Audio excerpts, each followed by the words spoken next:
Types of square matrix.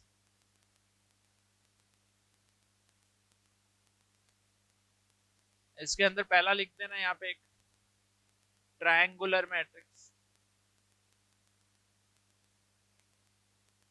Triangular matrix. Second लिख देना भाई यहाँ पे इधर diagonal matrix,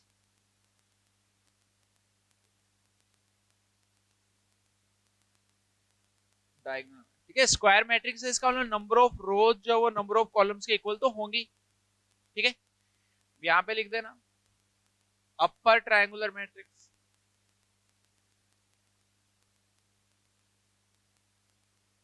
upper triangular matrix.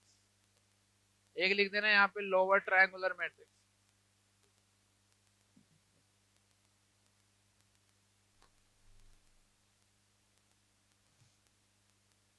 ठीक है भाई, तो अपर कब होगा, इसके अंदर लिख दो if A I J is equal to 0 for all I is greater than J. यहां पे लिख देना if A I J is equal to 0 for all I is less than J. ठीक है, इसका मतलब क्या है,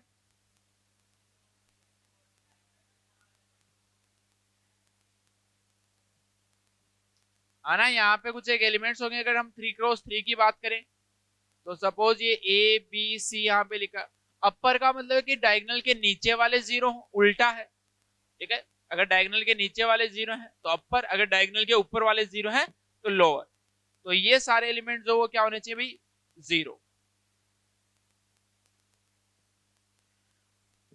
ठीक है ना, आई ग्रेटर देन जे का मतलब भी सिंपल यही है ना कि डायगोनल के नीचे वाले।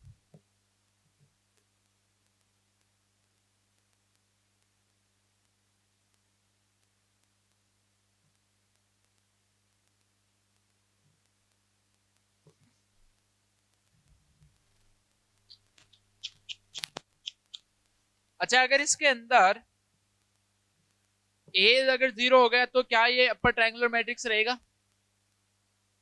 अरे बोलो, अगर ए इसके अंदर 0 हो गया तो क्या ये अपर ट्रायंगुलर मैट्रिक्स रहेगा? अगर बी 0 हो गया तो, अगर सी 0 हुआ तो ये तीनों ही केस में अपर ट्रायंगुलर मैट्रिक्स रहेगा। अरे कंडीशन सिर्फ क्या है, डायगोनल के नीचे वाले 0 होने चाहिए, डायगोनल चाहे कैसे ही हो। तो अगर ए 0 है तो भी ये डायगोनल होगा, बी 0 है तो भी होगा, सी 0 है तो भी। अगर इनमें से कोई 2 0 हो जाए तो, अगर तीनों 0 हो जाए तो तब भी होगा। क्या हो गया, आई ग्रेटर देन नहीं, ये this is the must condition of upper triangular matrix, मतलब ये तो होना ही चाहिए। इसके अलावा अगर हम इक्वल वाला लगा देंगे इसका मतलब क्या है, इक्वल वाला भी 0 होना जरूरी है, बट ऐसा नहीं है। इक्वल वाला जो है वो अगर हुआ तो भी ये अपर होगा, बट जो मस्ट कंडीशन है वो है कि डायगोनल के नीचे वाले 0 होने चाहिए और डायगोनल के ऊपर वाले 0 होने।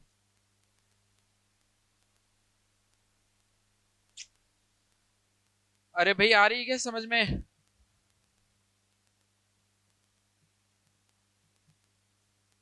हाँ, डायगोनल मैट्रिक्स क्या होगा भाई, इसके अंदर लिख दो पहले तो at least one ai is not equals to 0।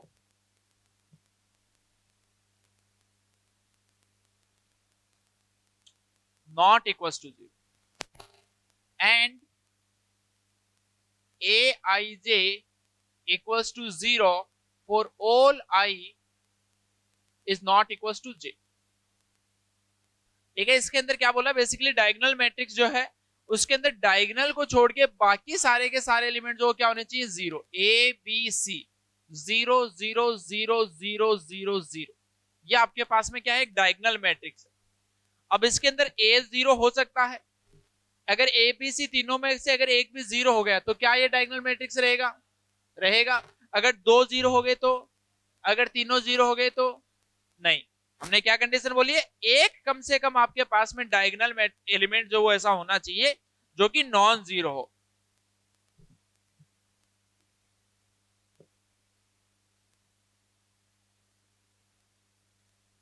लिख दिया भाई। तो डायगोनल मैट्रिक्स जो आगे दो टाइप का होता है, scalar matrix and identity matrix, identity या फिर यूनिट मैट्रिक्स, आइडेंटिटी या फिर यूनिट मैट्रिक्स। ठीक है भाई, स्केलर का मतलब आपके पास में a equals to B equals to C equals to K, ये तीनों इक्वल होने चाहिए भाई, k 0 0 0 k 0 0 0 k।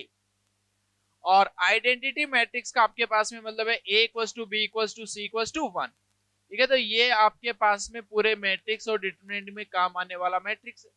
ठीक है ना, ये हर जगह काम आएगा आइडेंटिटी मैट्रिक्स। इसके ब्रैकेट में लिख भी दो भाई, कैपिटल आई से इसको जनरली जो रिप्रेजेंट किया जाता है। कोई डाउट यहां तक क्लियर है? सारी की सारी डेफिनेशंस ठीक है, ये तुमसे कोई पूछने वाला नहीं है, लेकिन कई बार क्वेश्चंस में ऐसे यूज हो जाता है, जैसे बोल दिया जाए कि ए जो स्केलर मैट्रिक्स है, तो आपको पता होना चाहिए स्केलर मैट्रिक्स क्या है। और बोल दिया जाए लोअर ट्रायंगुलर मैट्रिक्स है, तो आपको पता होना चाहिए कि लोअर ट्रायंगुलर मैट्रिक्स का मतलब क्या होता है। ठीक है ना, सिंपल है। अपर मतलब नीचे वाले जीरो उल्टा होता है, इसको याद रखना, उल्टा होता है हमेशा ना। गलती क्या हो जाती है, अपर में हम सोचते हैं ऊपर वाले जीरो, बट अपर में नीचे वाले जीरो, लोअर में ऊपर। नोट डालो, नोट डालना भाई, लिखना नोट के अंदर, minimum number of zero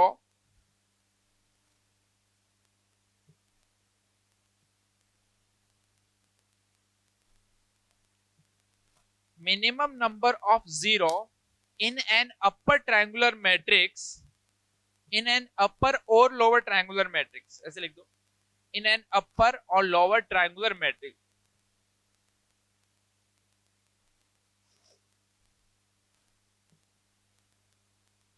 equals to, हाँ भाई बोलो, अरे हम n के लिए बात कर रहे हैं, बोलो, सोचो थोड़ा सा, अरे दिमाग का यूज किया करो, वरना वो ऐसे बंद हो जाएगा, काम करना बंद कर देगा। हाँ, तीन होंगे, एन मैट्रिक्स की बात कर रहा हूं मैं, एन एन का ऑर्डर है, उसका ऑर्डर एन है। अच्छा, ये अपर ट्रायंगुलर और लोअर ट्रायंगुलर मैट्रिक्स हो, उसके अंदर ऐसा तो जरूरी नहीं है ना कि number of rose number of columns के इक्वल हो। अरे बोलो, ऐसा तो जरूरी नहीं है ना। हाँ, अरे स्क्वायर मैट्रिक्स का ही टाइप है ना, तो ये तो जरूरी है। अगर स्क्वायर मैट्रिक्स नहीं होगा तो उसमें डायगोनल एग्जिस्ट नहीं करेगा, डायगोनल नहीं एग्जिस्ट करेगा तो हम कैसे बोलेंगे कि वो डायगोनल के नीचे वाले है कि नहीं।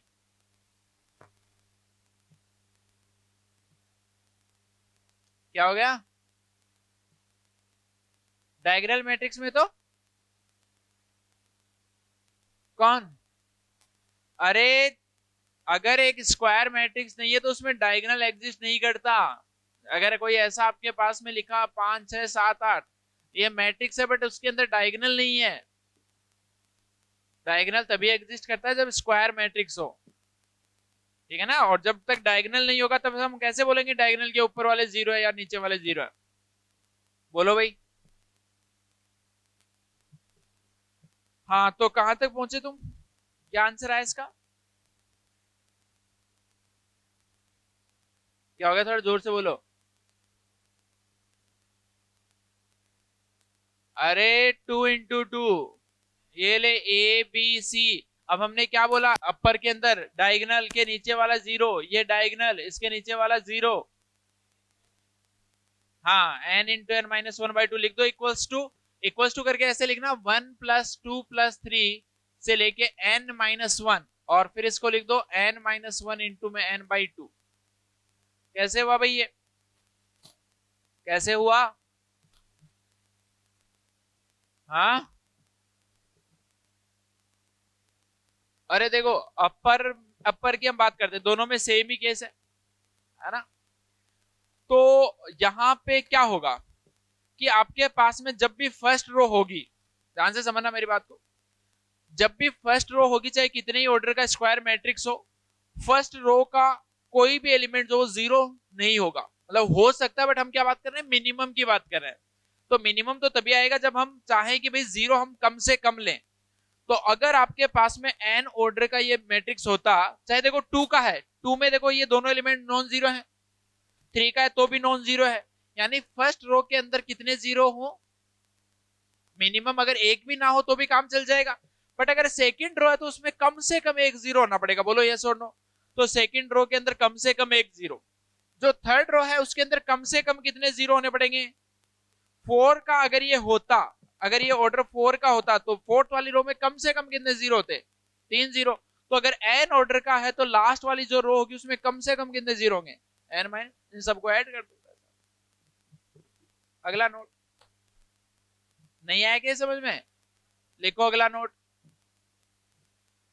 Minimum number of zeros, minimum number of zeros, minimum number of zeros, minimum number of zeros in a diagonal or scalar matrix, in a diagonal or scalar matrix, in a diagonal or scalar matrix of order n, of order n equals to कितने होंगे भाई, minimum number of, लिख दो तो equals to n into n minus 1 and maximum number of zeros, and maximum number of zeros, maximum number of zeros equals to, अच्छा पहले तो ये बताओ भाई मिनिमम नंबर ऑफ जीरो सबको समझ में आया, n इंटू n माइनस 1 कैसे, ये जैसे डायगोनल मैट्रिक्स है तो इसके अंदर अगर हम बात करें मिनिमम नंबर ऑफ जीरोस की तो कैसे आएगा, n इंटू n माइनस 1 आ जाएगा, कैसे आएगा, हाँ हाँ होगी ना, n में से किसके लिए बात कर रहे हो तुम, मिनिमम या मैक्सिमम, नहीं और बोलो भाई, मिनिमम, मिनिमम पहले, मिनिमम में n इंटू n माइनस 1 कैसे आएगा, क्या होना चाहिए, हाँ मिनिमम नंबर ऑफ जीरोस का मतलब क्या है, बेसिकली डायगोनल को छोड़ के बाकी सारे के सारे जो जीरो होने चाहिए, तो जितने इधर है उतने ही ऊपर होने ही होने चाहिए। मैक्सिमम के अंदर क्या करेंगे भाई, मैक्सिमम एन स्क्वायर माइनस 1, अगर एन ऑर्डर का आपके पास में एक मैट्रिक्स है, एन ऑर्डर का अगर मैट्रिक्स है, एन ऑर्डर, अगर हमने सिर्फ एन बोला इसका मतलब वो अंडरस्टूड है कि वो स्क्वायर मैट्रिक्स है, तो अगर एन ऑर्डर का मैट्रिक्स है तो हमने उसमें बोला मैक्सिमम नंबर ऑफ जीरोस कब होंगे, डायगोनल मैट्रिक्स में, तो मैक्सिमम देखो इस केस में ऐसा हो सकता था ना 0 0 0, यानी एक, अच्छा इसके अंदर टोटल एलिमेंट्स तो कितने हैं, n into N that is n square, और उसमें एक एलिमेंट अगर आप ऐसा छोड़ दो जो नॉन जीरो है, बाकी सब जीरो है, तो भी वो डायगोनल मैट्रिक्स रहेगा, तो मैक्सिमम केस में मैक्सिमम जो एलिमेंट्स है उसमें से क्या कर दो, 1 माइनस कर दो। अरे कोई डाउट है क्या भाई,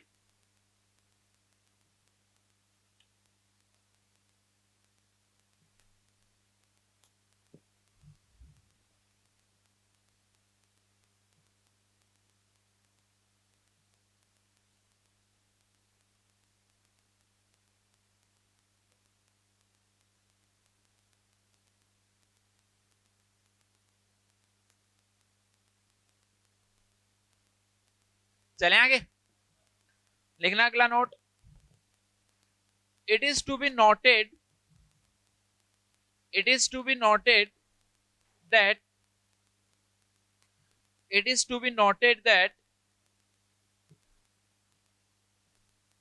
with every square matrix, with every square matrix, with every square matrix there is a corresponding determinant, there is corresponding determinant, there is corresponding determinant formed by the elements, formed by the elements of matrix A in the same order, of matrix, formed by the elements of matrix in the same order.